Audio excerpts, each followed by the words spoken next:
Let's talk to Carrie Lucas from the Independent Women's Forum, who joins us now. Carrie, how you doing tonight? I'm doing fine. Thanks so much for having me on. You bet. Your kid's going to be tuned into the following this evening, Carrie? Going to. No, not quite so much. I think that's it's a parent's job to try to keep their kids watching only good stuff and make sure that that is the culture is so much a part of what's wrong in our society, and it starts at home. Well, it does, and it starts with us as parents. And of course, there has been a great deal of talk and debate, Carrie, over the past few weeks about kids and the gun control debate that we're having. It's wrong for the National Rifle Association to talk about the fact that the president has children who are protected by good guys with guns. That there are other political leaders like Rahm Emanuel whose kids go to school where there are armed officers there. But most of us, we are told it's silly or it's ridiculous or that's not where we need to be looking. And yet it's totally cool, Carrie, for the president in the White House to actually release videos of these children who have written letters to the president calling for more gun control. That's not exploitative. That's not beyond that's hunky dory. Yeah, there really is something, an absolute disconnect here, and I do think that the media is just has been such a lapdog to the administration on this, and really, it feeds right into what the media tends to do worse in my mind, or one of the worst aspects of the media is just accepting this simple answer or this idea that that a kid crying on camera that they want a gun-free world has some obviously it's heartbreaking. And if where everyone's horrified by what happened in Connecticut, and we all wish that that there was never another violent attack. But that really has nothing to do with what are the policies that are going to get us there.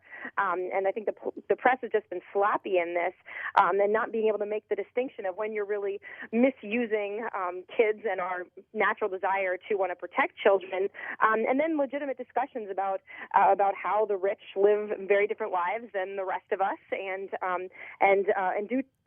you can see from their own actions how the role that they believe guns have in protecting their kids. So there is a big difference that I think the press is kind of willfully missing. Well, yeah, and you say willfully missing, and I think that's absolutely right. We did we ran a clip, and I'm sure folks will see it here before the end of the show, with Andrea Mitchell on MSNBC, and she was interviewing one of the talking heads about she was just so confused. How is it that the NRA is still more popular than Hollywood, and the NRA is still more popular than Congress, and the NRA is still more popular than the president after this month of I think she said toxic debate. And look, the bottom line is that most Americans don't agree with Andrea Mitchell, and it seems to me like the media, many members of the media feel like they have carte blanche right now to just go ahead and let it all hang out, let their anti-gun freak flag fly right now. And and they are so puzzled as to why the poll numbers don't reflect that Americans have come around to their way of thinking on this. And I think that there is something that it's important to remember where most of the media lives and how most of the media lives. Because, I've got to be honest, I grew up in a kind of suburb of New York, and I had no exposure to guns, and guns were kind of an exotic thing in my mind, and I didn't really think of guns as a part of a self-defense. I lived in a really nice little town, and so I think that this is where most of New York kind of runs. In Manhattan, they depend on police officers and don't think of guns as anything other than what the bad guys have. And I think that it takes a little more deep thinking for a lot of them to remember just the role that guns play in safety, and that laws don't. You can make a lot of laws telling bad guys not to do bad things, but when the bad guys are willing to make really big laws, and they're usually not also following the laws on not having this kind of weapon. It's just I think there's a lot of sloppy thinking when it comes to guns, and a lot of people who aren't familiar and don't really know the real role that guns play for most Americans. Yeah, I think you're right. And listen, Carrie, I give you a lot of credit for writing about this when you say I'm no fan of guns. And that you only know enough about guns to know that you know very little at all. You say, I cannot imagine personally being comfortable enough with a gun to use one in self defense, so guns scare you. But, it's interesting that you point out, even though you're not, you can't imagine yourself ever owning a firearm for self defense, you don't want the average guy on the street to know that. Yeah.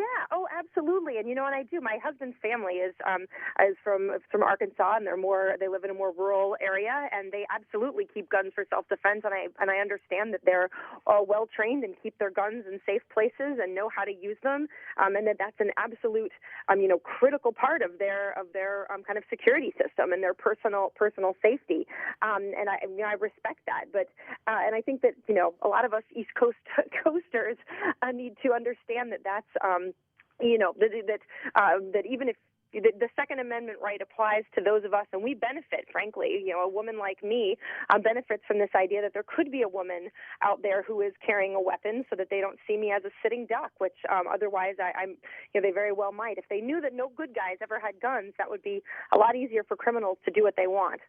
Well, absolutely right. And so, Carrie, you say as well that you've yet to see convincing evidence that more burdensome federal restrictions like those being proposed by the president will, quote, hit the target and reduce gun violence. Where would you like to see the attention focused?